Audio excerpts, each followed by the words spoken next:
Howdy, howdy. How is everybody doing? I hope you're all doing good and had a wonderful week. I see that everything's been going good with all the videos I released. I appreciate all the subscribers, and I do want to celebrate a little bit. We broke a major milestone this week.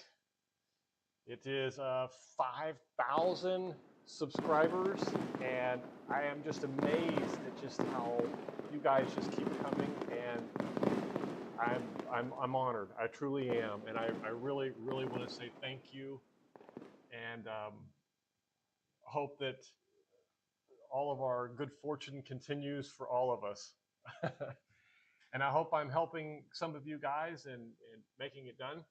I do have a message that's been sitting in the queue and waiting from Christina. And Christina, I wanted to handle this directly because today is specifically around 12 volt versus 48 volt.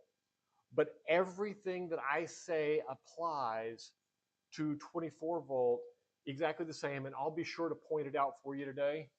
Here's her question. Let me just get it up on the screen. That's not the right message, is it? Let's do this again. Go over. Always takes me a while to get my feet under me here.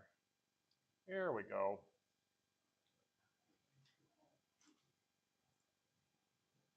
All right, so Christina, you say you bought a 12 volt battery.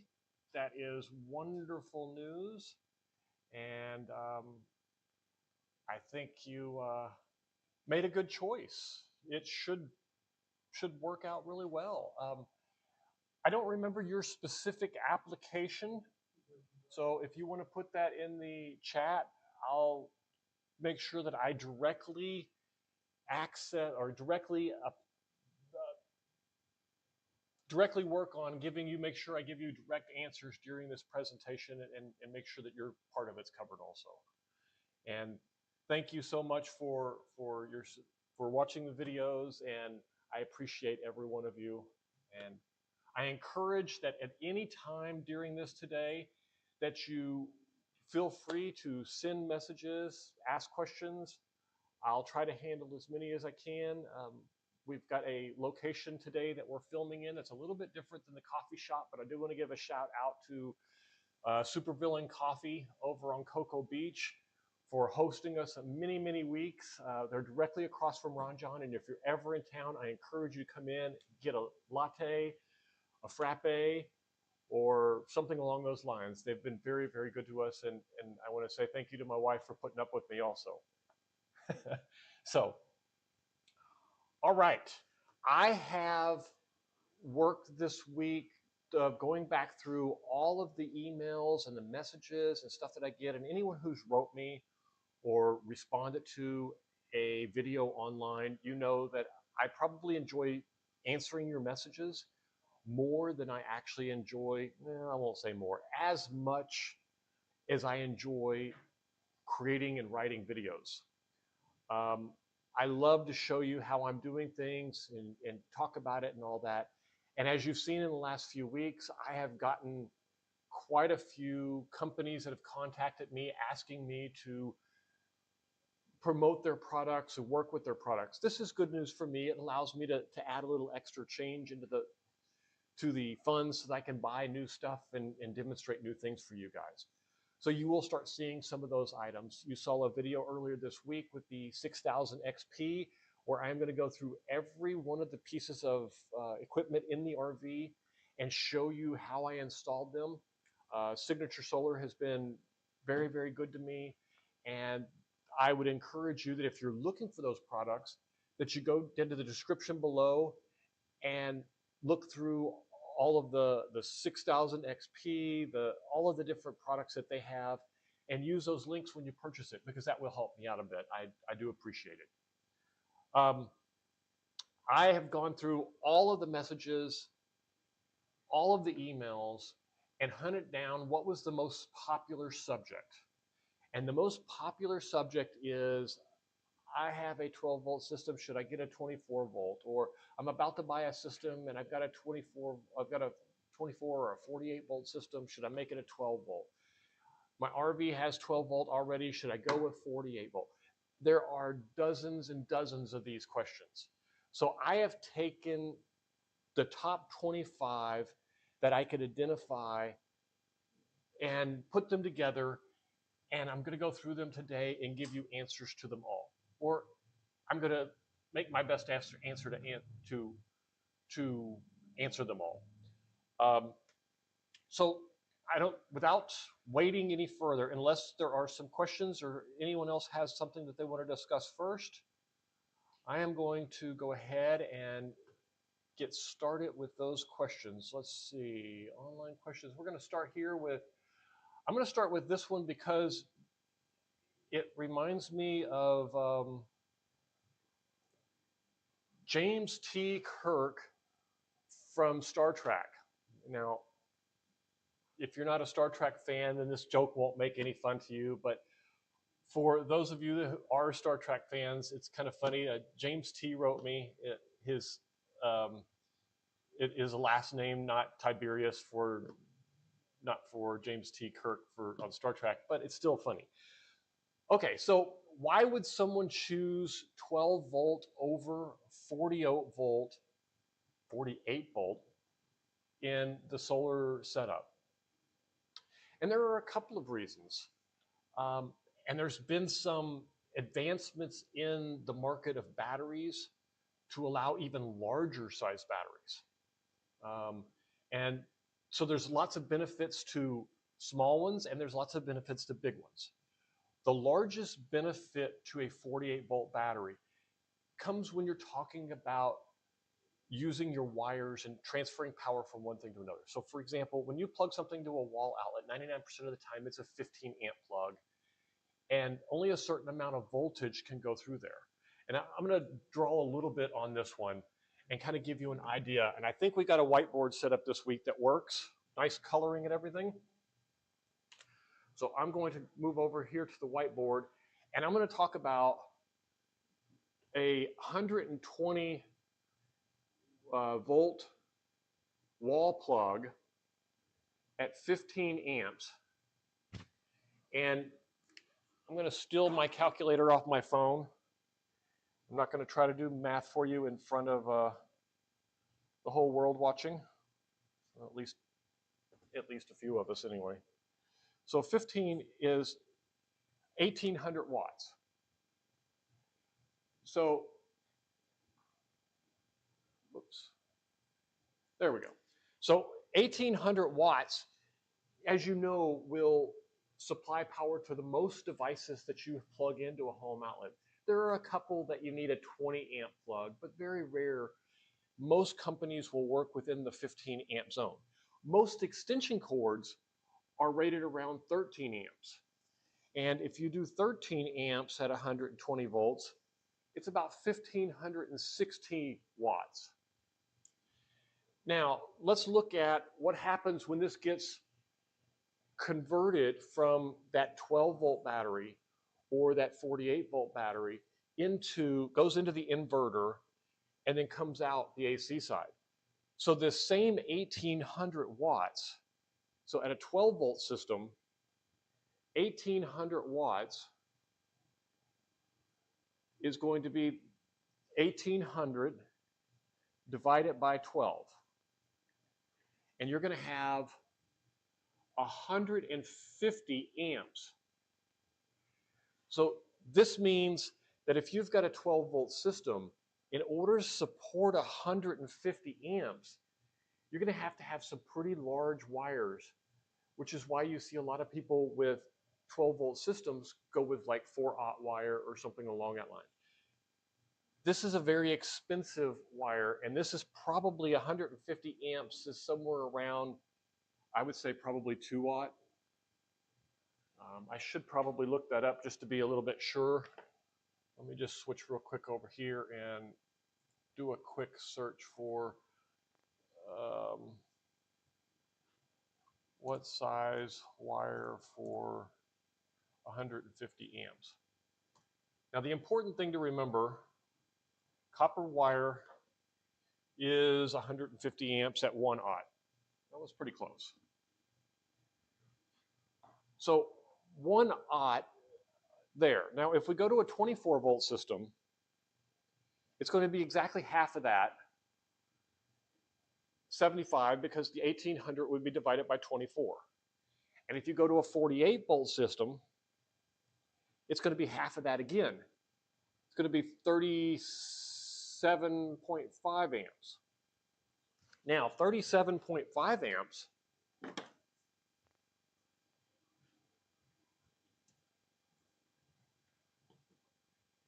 is 8-gauge wire. An 8-gauge wire is very common and very inexpensive to purchase. And this is one of the largest advantages to working with 12 volt or working with 48 volt over 12 volt. Now, there are a lot of disadvantages. For example, let's say that you have your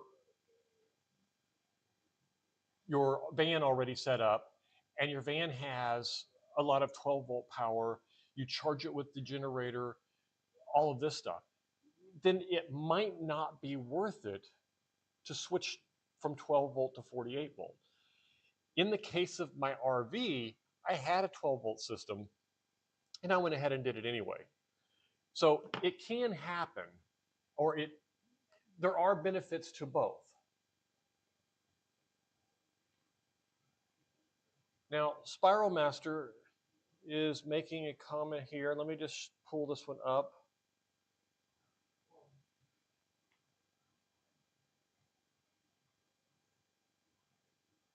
See if I can get this to go up here.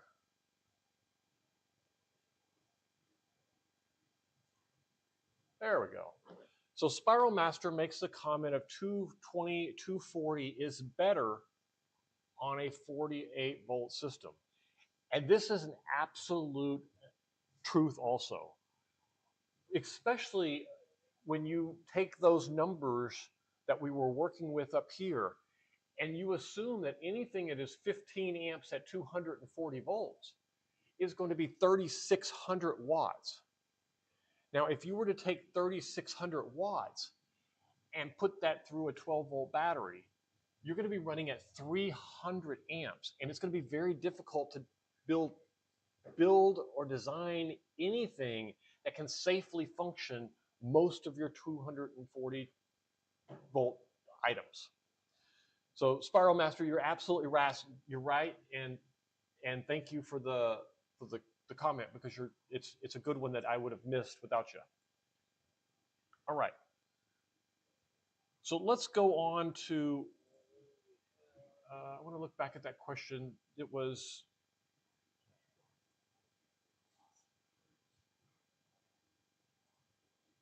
there we go. James T. Kirk, that's right. Why would someone choose 12 volt over 20 volt? Oh, and I got the question backwards. So the answer for someone choosing 12 volt over 24 is if you're only running a couple of lights or small devices or something simple, and you're keeping that under 1800, really, if you're keeping it under probably 1200, 1300, keep it in that 13 amp zone, which is 1560 watts, then you can safely stay with 12 volts, and it's probably a little bit safer. There is a safety factor between 12 volt, 48 volt, and higher voltage batteries. So the reason 12 volt is so popular is that it takes more voltage to become dangerous to humans. And at that 50 volt zone is where you start getting technically dangerous, where it's truly can do some serious harm. Not that 12 volt can't harm you. Please don't misinterpret that. 12 volt can hurt you, but it is a lot safer than 50 volts. And at 100 volts, you can stop your heart with a shock. So be very, very careful when you're dealing with these batteries, because as you get up, and I think 48 volt, and this is a complete assumption on mine, I have not gone back and looked this up. I'm assuming that they went to 48 volt and stopped around there because it was the maximum you could get to for a DIY projects and not have professionals involved in the installation. So, and that's an assumption on my part, and I don't know how true it is. Okay, I'm going to move on to the next question, and let's see here. I lost my screen. There we go. All right, so the next question is 48 volt always more efficient than 12 volt? That's a good question. And my gut would tell me yes, but I'm also going to say that in the use of very small items, let's say that you're running some 12 volt lighting, and you're not doing a whole lot of other things other than you're not even running a inverter or something along those lines, or you run one just to charge a phone or something like that, which you could even get an adapter for that runs off of 12 volt, then it probably would be more efficient to run 12 volt. I haven't really investigated this question, uh, and I know this one was for Laura. I haven't investigated this one enormously to find out if it is always more efficient. My gut would tell me that probably not, that there would be some low usage areas where the idle consumption would be better, where it doesn't take as much power to operate the devices that you're doing, and there's no reason to go up to that. But that is an assumption, a deep assumption on my part, not really backed in fact. All right. I'm going to move on to Chris M. And Chris M wanted to know, at what point does it make sense to switch from 12 volts to 48 volt? And I think this chart that we built up here on the screen really highlights where this line should be drawn. If you're getting close to 1516 watts on a consistent basis, you're going to be pulling close to this 150 amps on a consistent basis, and that would be the line that I would draw. I was drawing very close to this on the coffee trailer, and I needed, in order to run the espresso machine to warm up in the morning, around 1800. And instead of going with a lot larger wires, I went with a 24 volt system, which basically cut this in half and made it very easy and safer for me to operate without worrying about all these wires being so huge and being so I would put that right at the 13 amp or the 15 amp zone, somewhere between here. On any consistency, I would switch from 12 volt.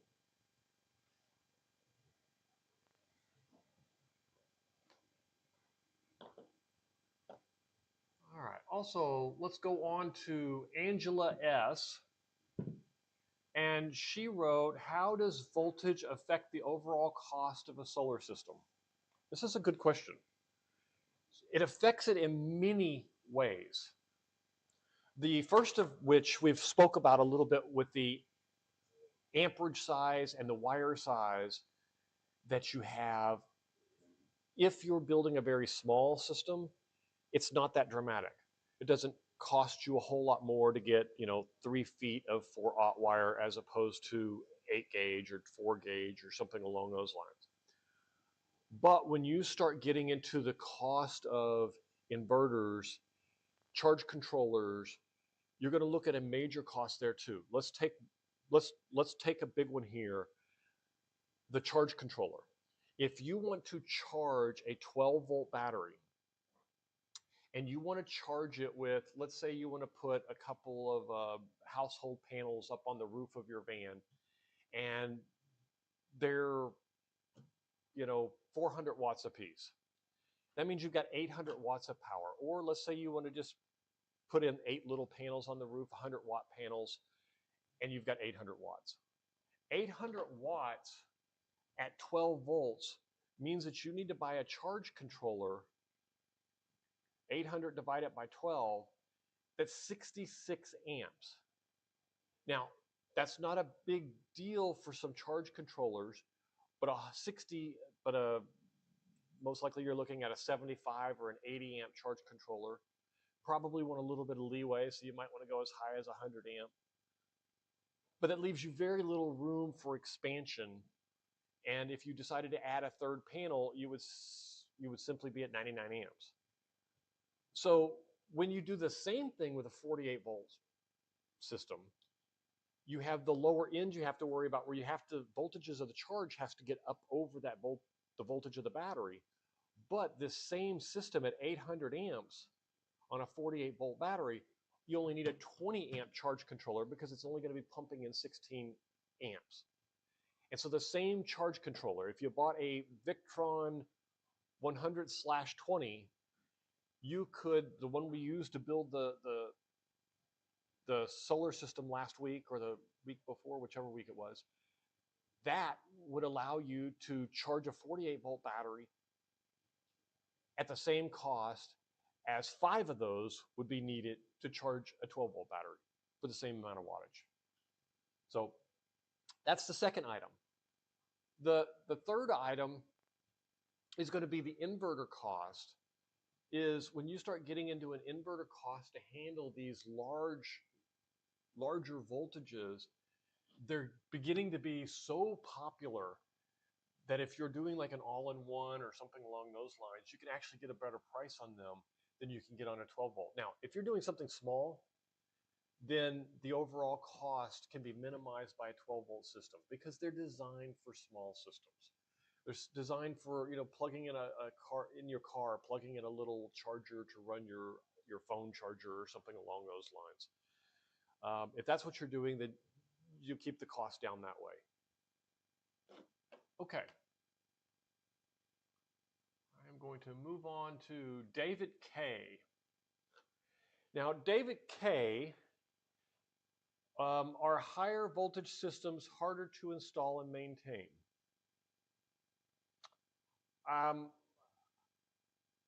It depends on how you want to look at it. The actual installation, no. 3 years ago, when there was very little out on the market for 48 volt, yes, probably. There's still occasionally when we run into little problems. For example, off-on switches for 48 volt. A lot of them will say they're 48 volt switches, and that's a 15 cell 48 volt system that actually runs at 48 volts. But you get into lithium iron phosphate batteries where they're running at 56 and 60, 58 volts.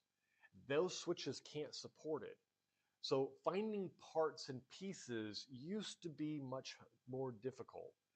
Today, if you have all the parts and with Amazon and all of that, I would say probably not.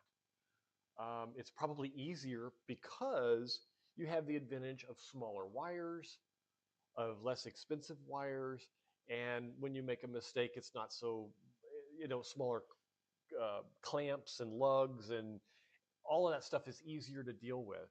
So there's ups and downs to both, but I think the 48 volt has surpassed the 12 volt in simplicity or getting easier to maintain. If you run into a problem with a 4/0 wire that's running 10 feet, you realize it's going to cost you, $100 to replace, and then you got to build lugs and you got to do all this. You're not going to do that very often. And so it's very expensive and it's a very big pain. But when you do the same thing with a 48 volt system, the wires are much smaller, the lugs are smaller. You can do that all the time without having any problem. You can oversize a lot of these without really having any trouble. So the question is, are higher voltage systems harder to install or maintain? And I would say no.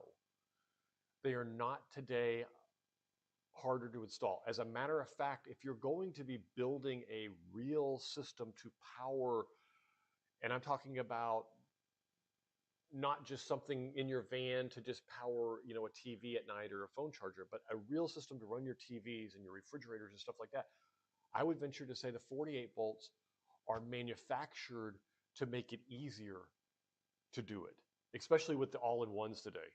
And you're going to find it hard to find all-in-ones with 12 volts. Most of them are going to be 48 volt systems, meaning you hook up the grid, you hook up the battery, and you hook up the solar panels to it, and you're done. It has all the interconnection between the charge controller and all of that stuff.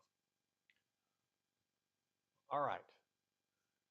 looks like I got something from Chris out there. Let's take a look at Chris. I'm just going to add it, send it. Let's just see what we got here. All right, I went in the middle and built a 24-volt system. Haha, only a small one with two 330 panels and got some power in our shed for lights and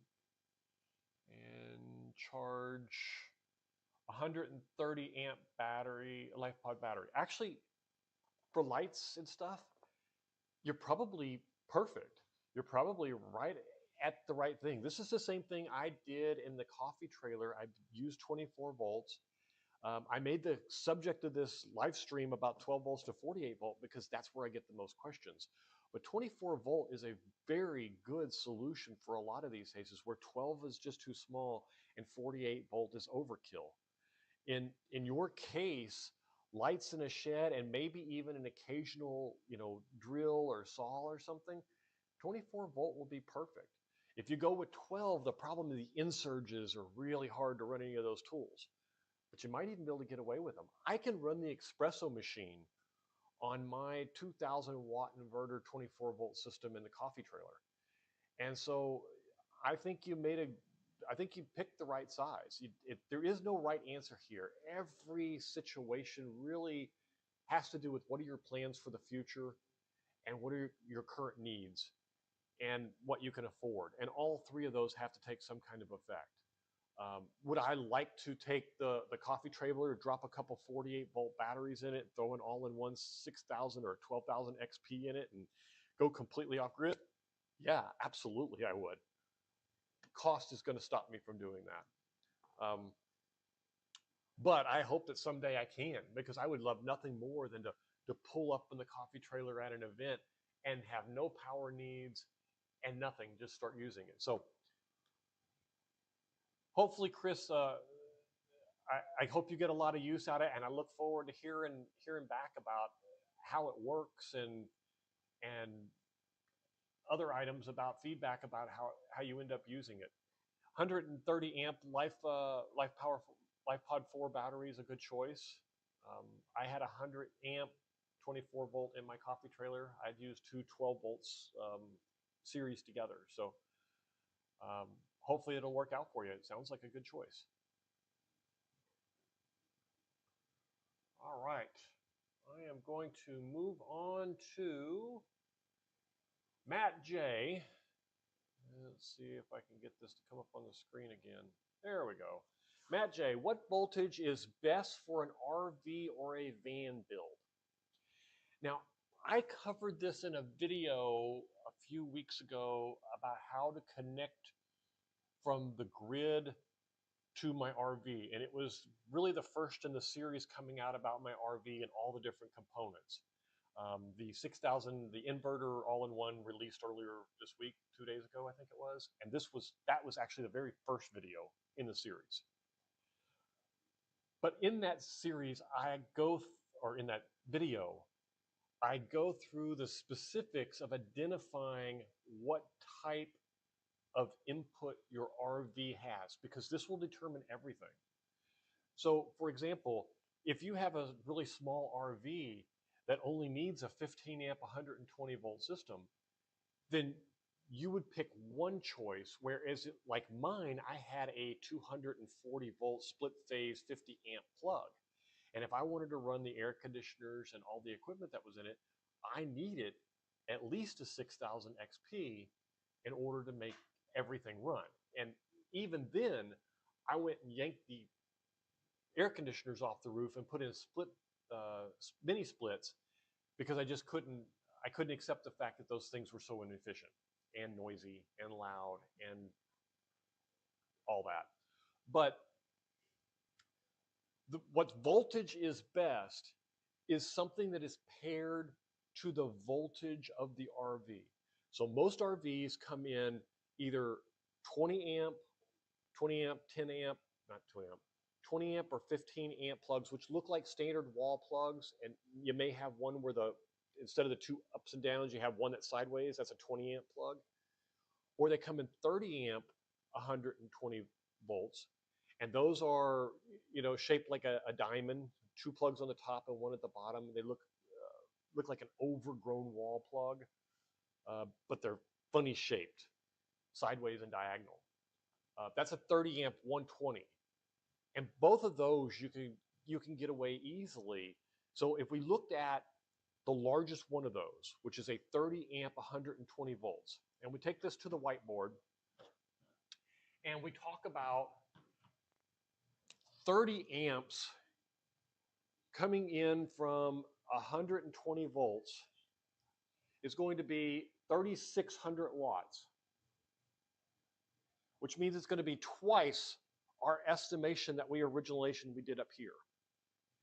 Now, that means that you need an inverter that can support 3,600 watts in order to support the entire system.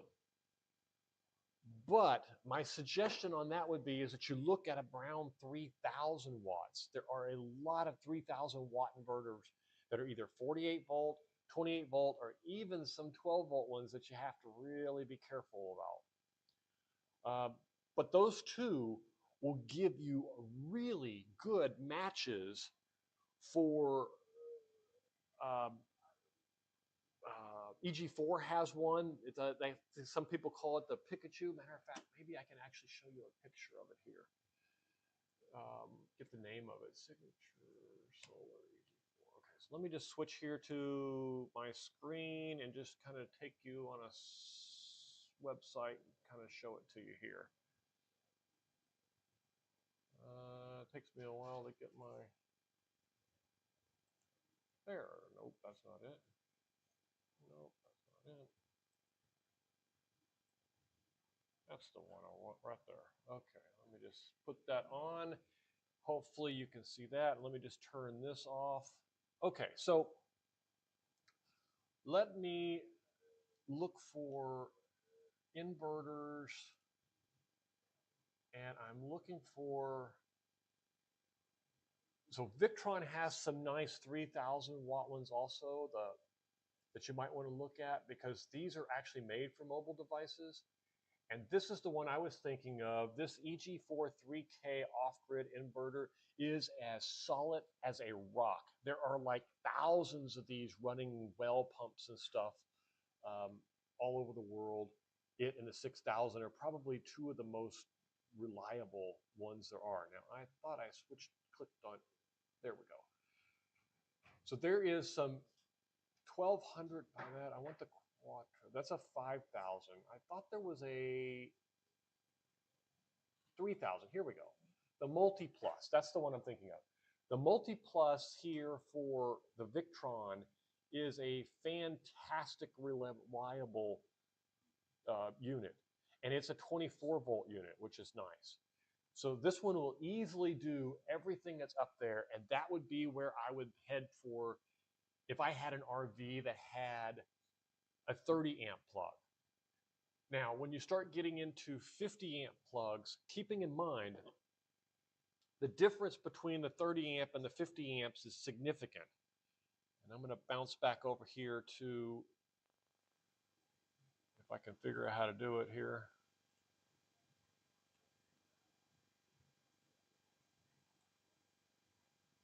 This screen, there we go. All right, so now I'm going to go back to the board, and we're looking at the difference between the 110 or 120, 20 amp and 30 amp plugs versus the 240 50 amp plugs. Now, a 50 amp plug may sound a little deceiving. It sounds like it's just a little bigger than this.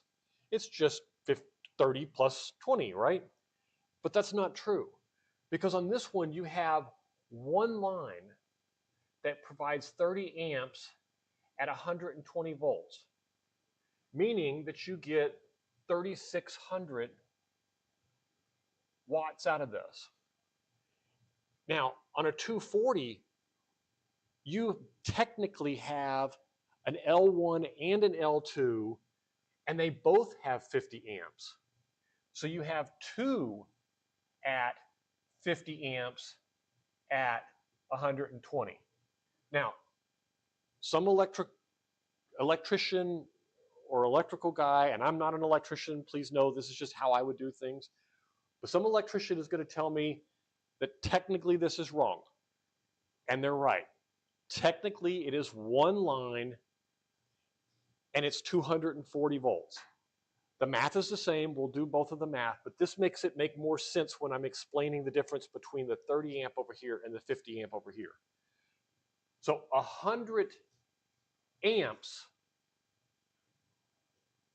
at 120 is 12,000 watts, which is the same as 2 at 50 at 120, or 1 at 50 at 240.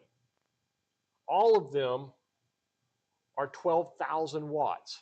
So as you can see, it is more than 3 times the size of this when you go to 50 amps.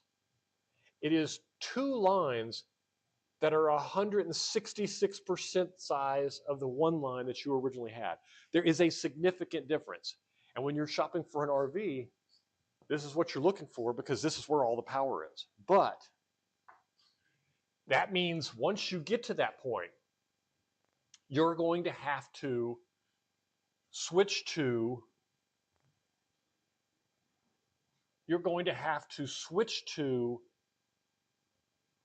the larger, I'm going to fade back over to this. You're going to have to switch to the larger systems. And let me go back to the off-grids.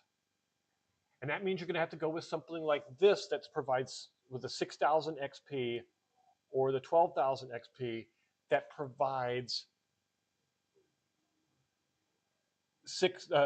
split phase systems.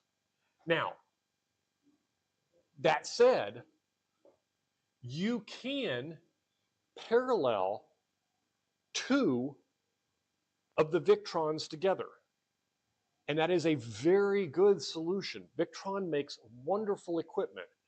So don't misinterpret this that I'm saying pick this EG4 6000 XP at the expense of throwing out the Victron. I'm not saying that at all. Victron is excellent equipment. It's a little bit more expensive, but when you buy the best, it'll be there for a while. So you can take the Victron system that we had here for 3,000, and they've also got them in 5,000, 15,000, 800. Now you got to be careful with these that are 240 volts that a lot of these are not split phase. They're true 230 volt, meaning you can't get to the 110 legs. But if you go with something like this, the Multi Plus, you can parallel these and get 2 300 watt legs. And it works fantastically. These are very, very nice systems. Okay. Hopefully that answers the question, because that was a very long-winded answer. Go back to the question was, what voltage is best for an RV or van? And the answer is, there is no simple answer. The answer is what fits the RV or van or fits the needs of the person that owns the RV or van. Okay. Let's move on to the next question.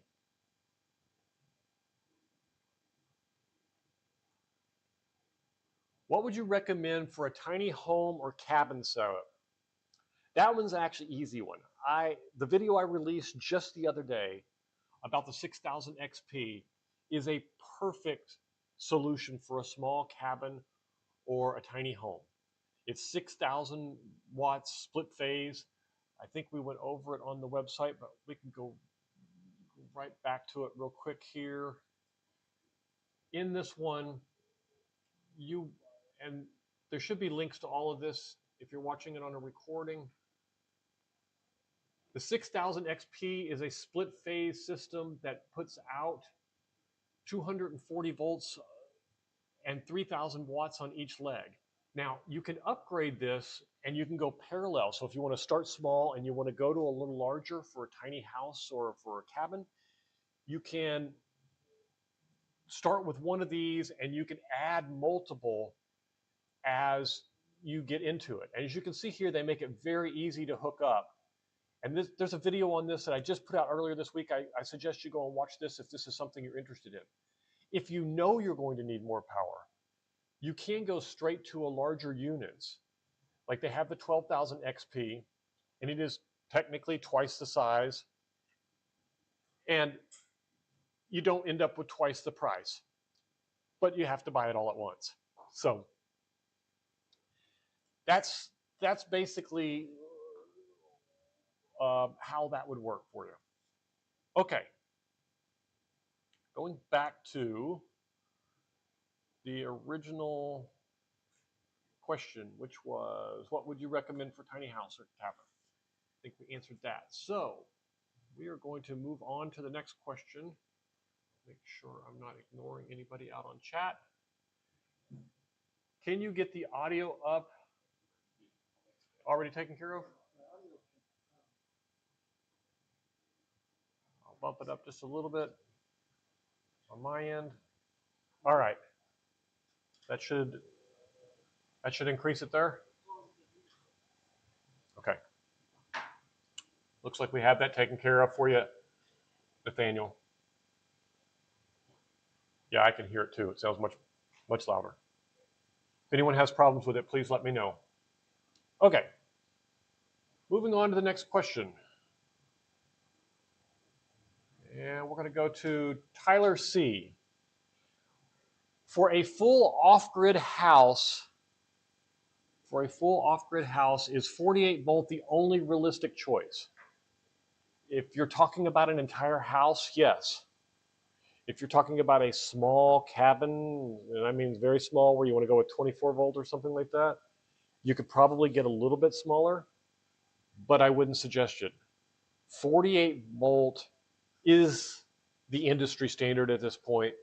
It is what all of the major manufacturers are using, building for, making for, maintaining for, and most solar companies that are going to do any type of installation for you, unless you're DIYing it, and aces to you if you are. I do myself, do all the DIY stuff, but 48 volt is easily the only realistic choice here. I have no problem saying that and totally agree. All right, we're going to move on to Samantha. Samantha R writes, can I upgrade from 12 volt to 48 volt later, or should I plan it from the start? Now, Samantha, let me give you a couple of paths forward here. Of course, you can upgrade, but it may require rebuying everything. But that said, 24 volt batteries can be seriesed into 48 volt batteries. Now, my suggestion to you is, if you're planning to do this, is that you buy your 24 volt batteries in pairs. And that way, when you do decide to upgrade, you can parallel them. But your inverters, I have never seen an inverter that is multi-voltage, which means you're going to want to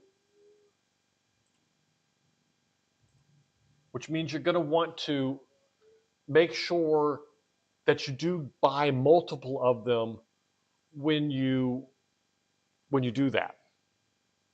And that way, if you've got 4, you can make 2 48 volt batteries out of them.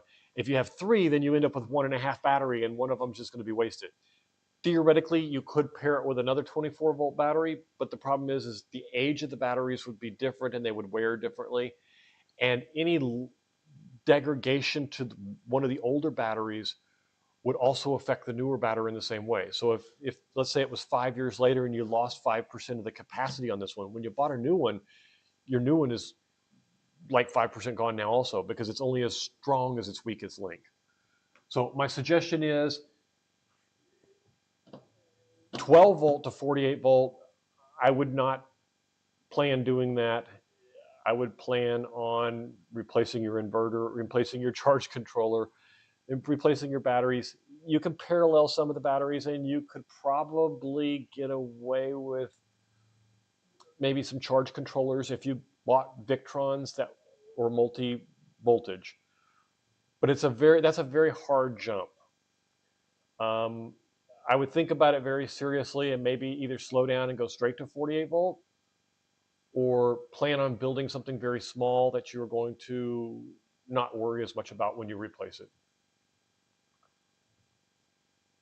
All right, Kevin.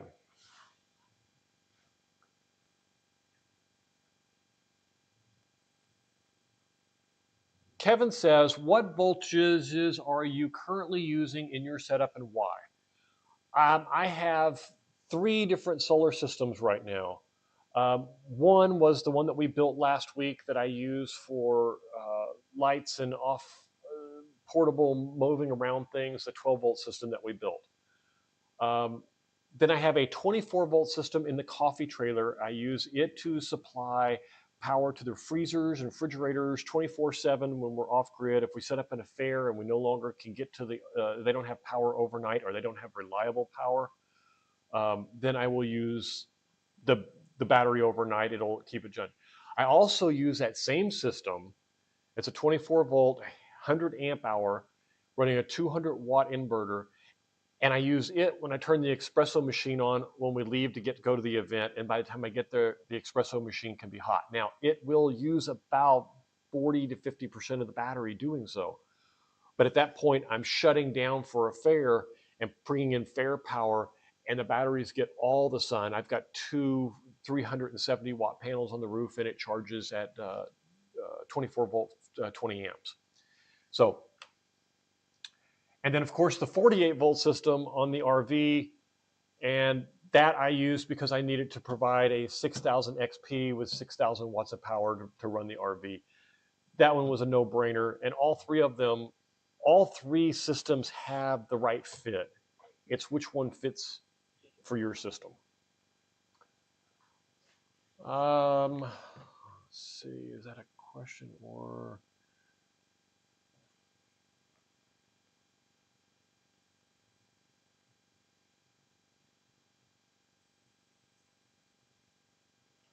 All right, I have a message here from Kurt Puppies.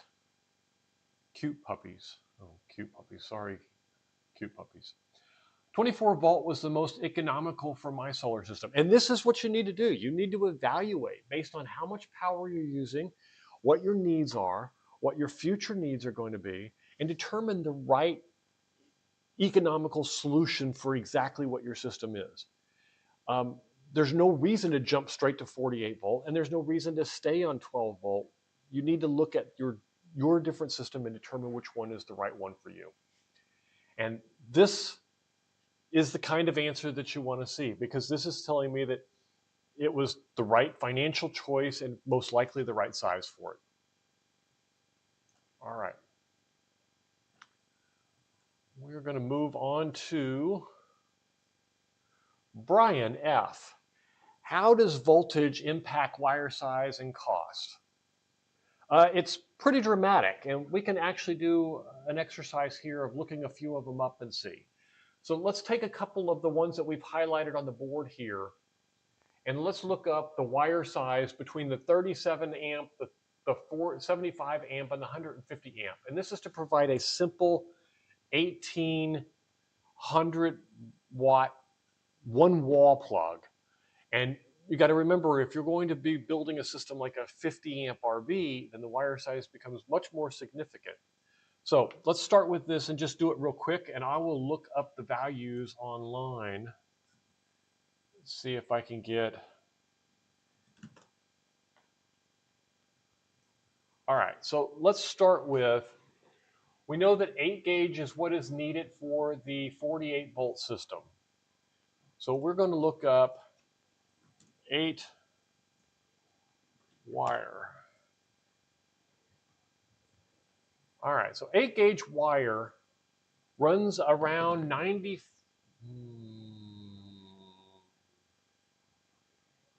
Black stranded copper THAN. Okay, so that should be fairly stable. So that runs about, this is THHN black copper wire. It is not marine grade or anything. This is just standard grade wire, so it probably has a heat rating of about 60 degrees Celsius, which is around 160 degrees Fahrenheit. It's $94 for 100 feet, which is 94 cents a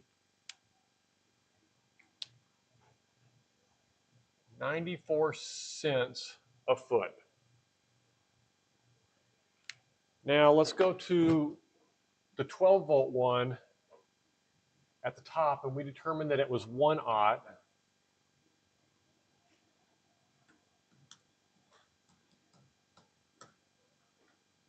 We'll get THHN again, so we're talking about the same type of wire.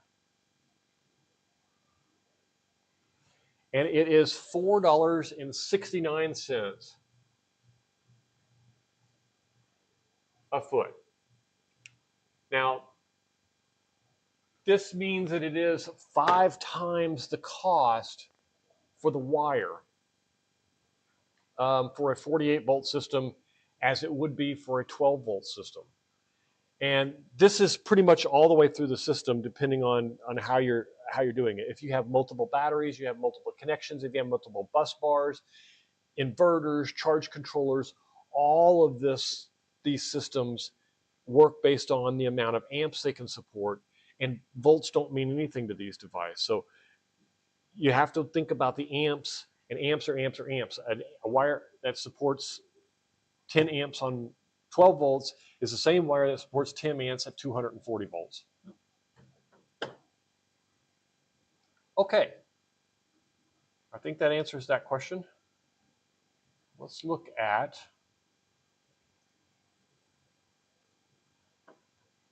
Olivia D. Does inverters, I wish I had put the dates in when they had got these questions. Does inverter's choice limit your voltage options? Inverter limit. Choice limit your voltage options. Absolutely. So inverters come in a lot of flavors. You can invert to standard 120 volts, just a regular wall plug voltage, up to a certain amount. You can get, an inverter that can do, we saw that Victron one that was 1200. They have an 800. There's 500 watts. Those are smaller ones that you could use to run a TV and a little computer and that kind of stuff. Then they have larger ones that are, 1200, 2000, 3000 watts that are made to power more than one device. And then you get into the the split phase ones at 240 volts. Now 240 is a little bit tricky for our American folks like myself. We run split phase at 60 megahertz. For a lot of our European and the rest of the world, they run at 50 megahertz, and they don't have split phase in most of those cases, I believe. And what that means is that on a 240, as we talked about here, where you can split this into two 50 amp lines, and theirs you don't. You just basically have two hot lines, and it runs at 240 volts. And that's why an electrician that I pointed out would say I was wrong about that. But it basically means you can buy an inverter that does 240 that doesn't have the ability to have 110. You can buy one that has split phase, which does have the ability to run 110 and balance them out. And then you have ones that just do 110. So absolutely, inverter choice limits your voltage options to 120, 240, 240 split phase, which can also be 240 or 110. Now, that said, you also have to consider all the international possibilities. We played with, just last week on our live stream, the 110 inverter that was there.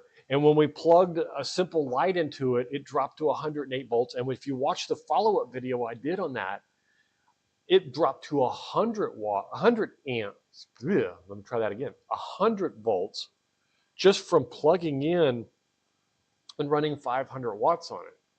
So yes, the question is, yes, your inverter is extremely important, and it is very limiting in how much wattage and power you can get out and the type of power you get out. You need to know what kind of devices you need to do. No different than you need to know what kind of RV you want to power, you need to know what kind of devices you want to power. All right. We are going to move on to the next question, which is Alex G. Can I mix 12-volt panels with a 48-volt battery bank? This is actually a very good question. And the answer is yes, most of the time. But you have to series the panels together. So, and this also assumes that you're using a charge controller and you're not doing a 12-volt panel direct charge where you just hook it directly to the battery. In a 48-volt system, let's take a Victron charger. They're going to say that you need to have those panels series to where they are 5 volts greater than the voltage of the battery you're charging, and of course less than the voltage of the charge controller. So if you have a 100-volt charge controller and a 48-volt battery, which runs at, let's say, 56 volts nominal, that means you need to have at least 61 volts, and I would suggest 65 or so on those panels series together before you could really effectively use them for charging. But the answer is, short answer is yes. The longer answer is yes, but the configuration is much more complicated and you're going to need to do some math to get to the answer. Hopefully that answers the question. All right, we're going to move on to Nina. Nina, are charge controllers voltage specific or flexible? Charge controllers voltage. The charge controllers, and let's talk about charge controllers for a minute. There's usually 2 numbers that you get. One is the voltage, and the other is the amperage. So it may be, let's talk about the Victron's devices. A Victron Smart Charge Controller 100/20 or the Victron Smart Controller 150/35. So what does that mean?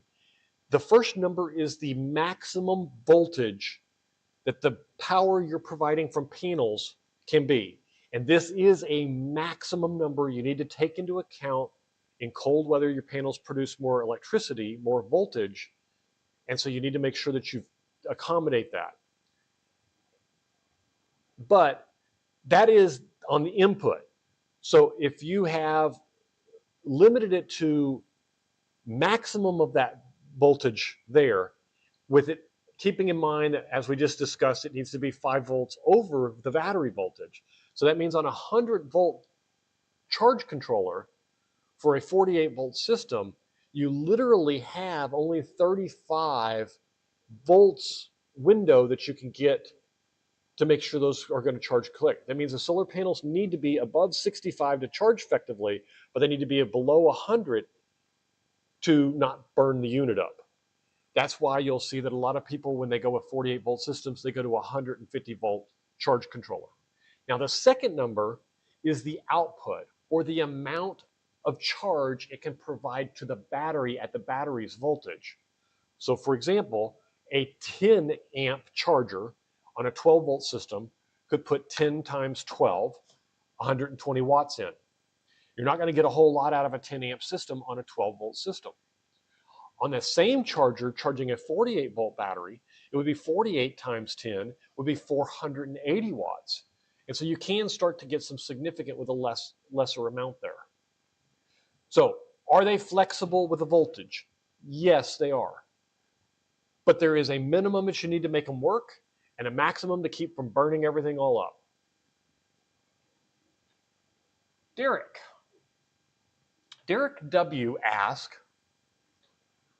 how do MPPT and PWM charge controllers handle different voltages? This is very, very simple. The PWM is an older charger, and it basically chops the voltage off at what it needs to do the charge to the battery. You put in 25 volts and you're charging a 12-volt battery and it wants to charge at 13.6 volts, everything above 13.6 gets thrown out and wasted. It's not used, it's not effective. The MPPT takes the maximum power point that it can locate, wherever your panels happen to be. It adjusts to that, it pulls the maximum amount of electricity it can from that, and then converts it down to, using Ohm's law, to take the voltage and the power and convert that down into the right wattage for that particular voltage. Therefore, if you have 100 volts at 10 amps, which would be 1,000 watts, and you convert that to 48 volts, then you would still have 1,000 watts. You would just have a whole lot more amps. Hopefully that made sense. Derek, if it doesn't, let me know. But I believe I remember this one from an email, and I think we talked about it in email. Megan, and I'm going a little faster now because I've realized how long we've been online is already coming up on an hour. I don't have a problem with that. As you can see, I can talk all day without a problem. But if you have a question, please just put it in the channel. I'll make sure I get to it if I miss something or I go too fast. What are the safety risks with higher voltage systems? We went over this a little bit earlier, but I will warn you that 12-volt systems, they'll shock, they'll hurt, they'll burn, they'll boil, they'll cause you all kinds of problems, and they're extremely dangerous under the right circumstances. But you have to provoke them. 12 volts isn't easy to get shocked on. You can reach down with your hand on everyone's reached into a car and had a battery terminal that was loose and wiggled it around and made sure it was tight. You reach into a 120 volt battery or a 150 volt battery and do that, and you're likely to wake up dead or wake up in a hospital with severe heart problems. Voltage starts to get dangerous around 50 volts, significantly more dangerous. Let me reword that. All voltage, I'm going to give a disclaimer here real quick. All voltage is dangerous, but it gets significantly more dangerous around 50 volts, and it gets extremely hazardous to your life at 120 volts, at 100 volts. At 100 volts, a shock can stop your heart. So keep that in mind when you're playing with voltage. Have a healthy respect for it, but the higher the voltage, the more efficient it is. And that's why the big power lines that you see that are ran outside, usually there's step-down voltages between them. When they get to your house, it's 240 volts with split phase 120 volts. The one sitting right out there where the big converters are, those are stepping down from usually around 11,000 volts. And then those are stepped down for ones that are 70 and 80,000 volts. So some of them are even as large as 130,000. Okay. Moving on, we have Zach E. Zach, have you ever fried a component by mismatching voltages? I fried my fingers once. It hurt like heck, and fortunately it was only 24 volts. I was hooking up two wires. I had two sets of wires running to a step-down converter.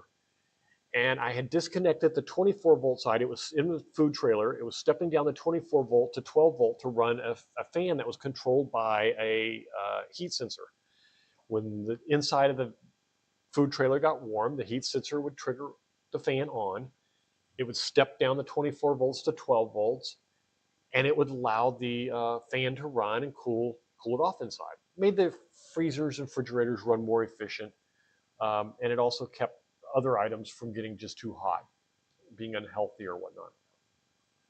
I pulled off one set of wires, and then I decided after I had disconnected everything to do the other side. And when I went to twist them together, it went, and I don't know if I've ever posted a picture of it, but you could see burn marks on my fingers. So absolutely I have done that before. Components. I showed last week a charge converter. Wasn't mismatched voltage, but a bad connection.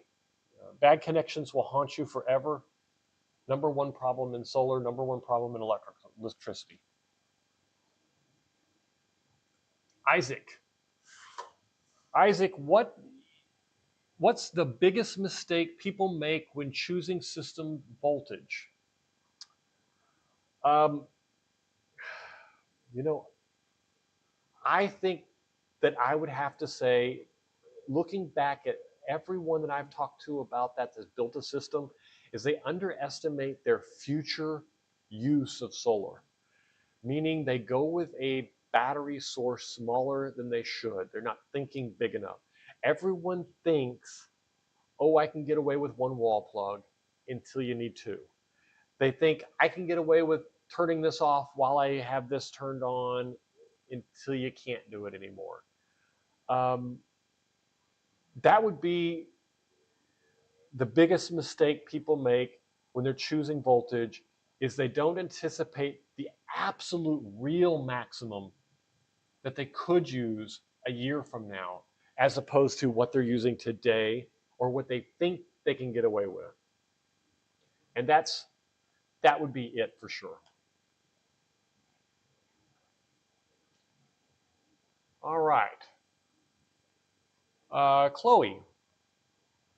Chloe, can beginners safely build a 48-volt system? Absolutely. Um, there are a lot of safety tips and steps that you have to follow, as you would with anything. But this is like asking, can someone safely change a spark plug in a car? If you follow all the rules and you learn to use a meter properly, and you learn to shut everything off, and you learn to wear your proper safety glasses in case something does spark or move around in your eyes, then absolutely I believe that anybody can. And this is why it's taken the world by storm. This is why DIY solar is so popular. This is why companies like Signature Solar are exploding, because the general public basis of knowledge has simply gotten to the point where it's common knowledge to work with basic electricity and to get these things to work. Do you have to be careful? Absolutely. Am I discounting the fact that it is dangerous? No, I'm not. I think it is very dangerous, and I think that everyone should be very cautious. And I can promise you, those of us who work with it are twice as careful of those ones that don't work with it. And I'm a firm believer in education is the healthiest way to build good solar systems. Learning to play with them, but learning to play with them most carefully. Find somebody who knows a little bit about electricity, especially if you have an electrician friend, and ask them, what are the safety things that I need to do? What are the things I should absolutely never do? And just remember, electricity is dangerous, especially DC electricity. So be careful, but yes, you can do this.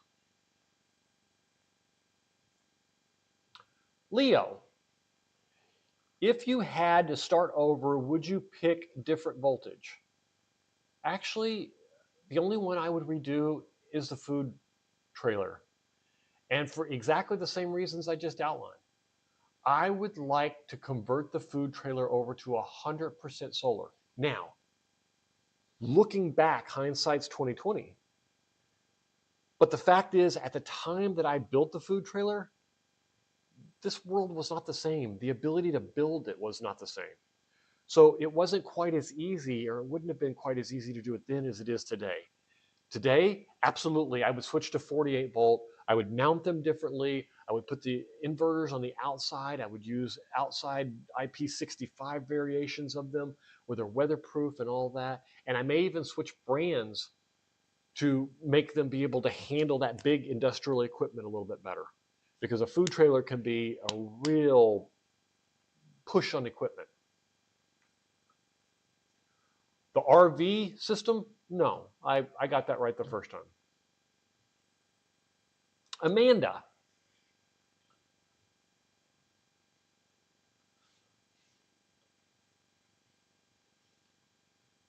Sorry, I see a message out there. Before we go to Amanda, I want to go ahead and do this. Well, there we go.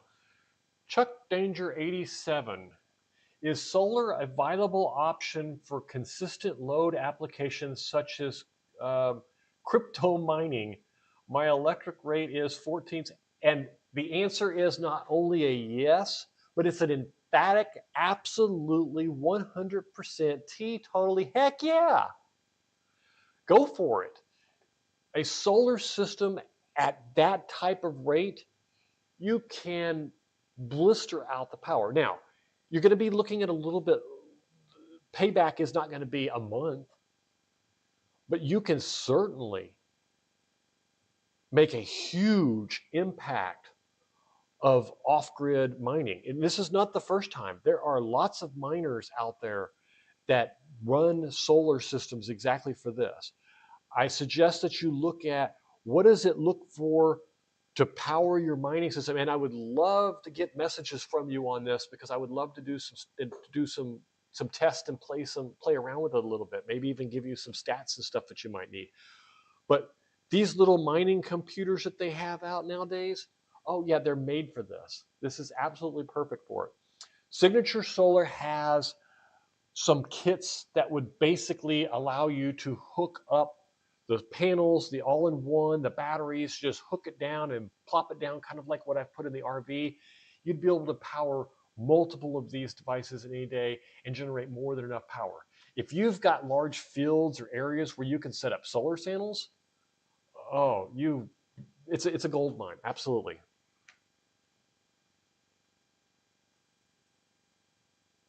And not feeding back to the back grid is the key here. Once you start back feeding into the grid, and I just want to put that up on your other message was this, or at least not back feeding to the grid. So you wanted to do it off grid.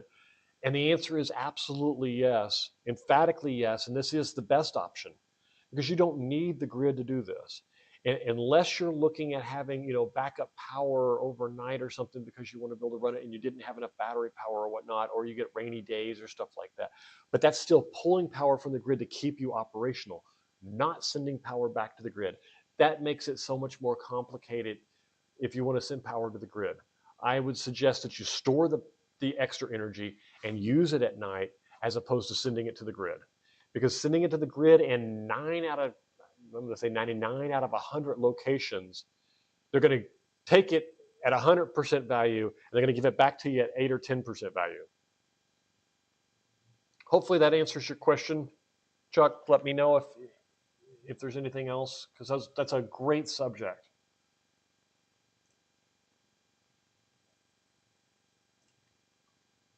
All right, Amanda, do you have any voltage regrets after building your system? Did I already answer that? Would you pick a different voltage? I think was the one I had before. I think those are really close to the same kind of questions. And no, I don't really have any regrets, except the 24-volt system. And there's nothing I can do about that, because 48-volt wasn't as predominant when I built it as it is now. Trevor,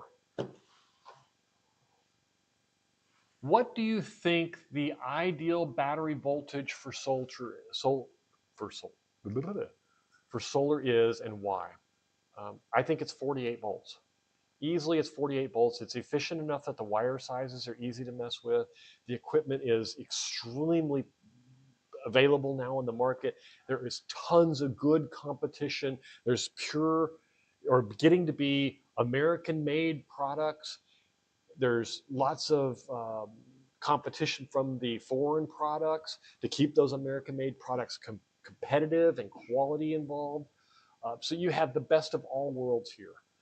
48 volt is, there's not even really a discussion here. The other ones are good solutions for smaller systems and specific niche needs, like van life, or a food trailer running a refrigerator, or an off-grid refrigerator for when the hurricane hits or whatnot. Yes, but for a real ideal battery voltage for solar, 48 volt, no question. And possibly sometime in the future, they may go with higher volt batteries, and that may become acceptable. Today, I don't think it's going to happen as quickly as it probably should happen, because the dangers of playing with the high voltage. 48 volt makes it relatively safe for us as just meager people to deal with it. Once you start getting into the 100-volt batteries, the 200-volt batteries, the 600-volt batteries, then you're looking at a much more serious connection issues and chances of damage and harm. Ever downsize or upsize your system? What changed your mind? Yes, as a matter of fact, if you watch my channel, you're probably familiar with the solar shed. The solar shed was a total upsize of my system. When I installed it originally, I put 3,600 watts of power on the roof. I had 300 amp hour EG4 batteries in the bay. I've since added, I did a DIY 304 amp hour battery, which is an additional 15 kilowatts. Actually, it's closer to 16 kilowatt hours of power. So that practically doubled. But what it really did is it gave me independence from the grid, because where it was before, where every couple of days I needed a little bit to make it through a bad day, for a bad Sunday, or the sun going down, or a cloud passing by, now I can go for days and days and days where the weather's bad. And a lot of the times I can recover before the necessity for using the grid comes back. So that was what the difference in the battery change was. Now the ability to recover became an issue when I was traveling or when I'm at home. And that's why I put the solar shed up. When I'm at home and I'm parked, I can plug that solar shed in, and it uses the charge controller that's already in the RV. It uses the batteries that are in the RV. It provides power for the RV and everything. All it is a solar panel bank. Now, when I'm traveling, those become portable panels, obviously not near as much power. But to make that happen, I added a Victron charge controller that runs in parallel to my existing system that charges the same batteries. And you can see that Victron system in the most recent video that I released if you're interested.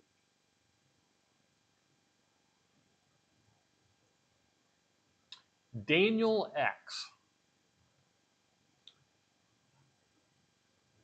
Daniel X. All right.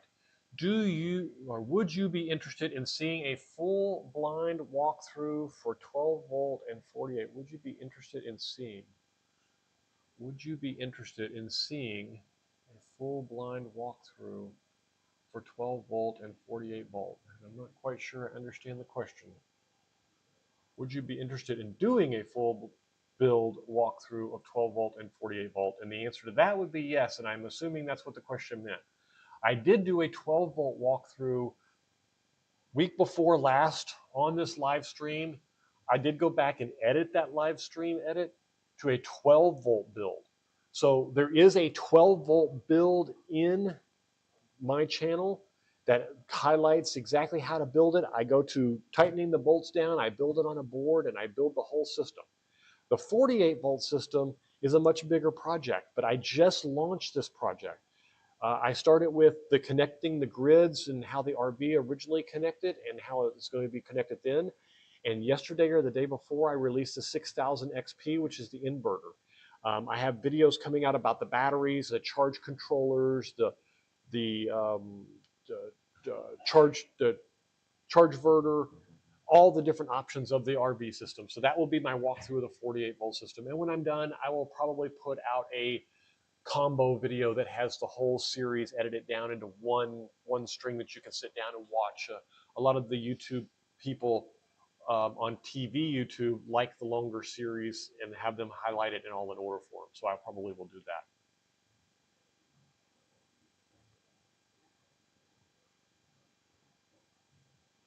And Scott, I see your message. Let's see if I can bring it up here. In the process of building a 48 based system now. Oh, that's great. Hopefully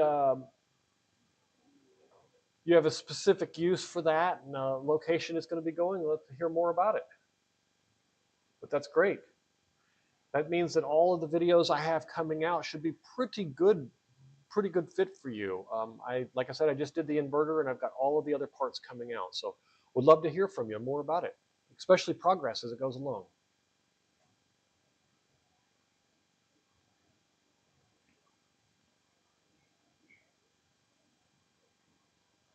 what voltage are you currently running? And I think I answered this before. I've got a 12-volt system for a portable system. I've got a 24-volt system in the coffee trailer, and I've got a 48-volt system in the RV. All three have different uses, but all three have different purposes, and all fit pretty well.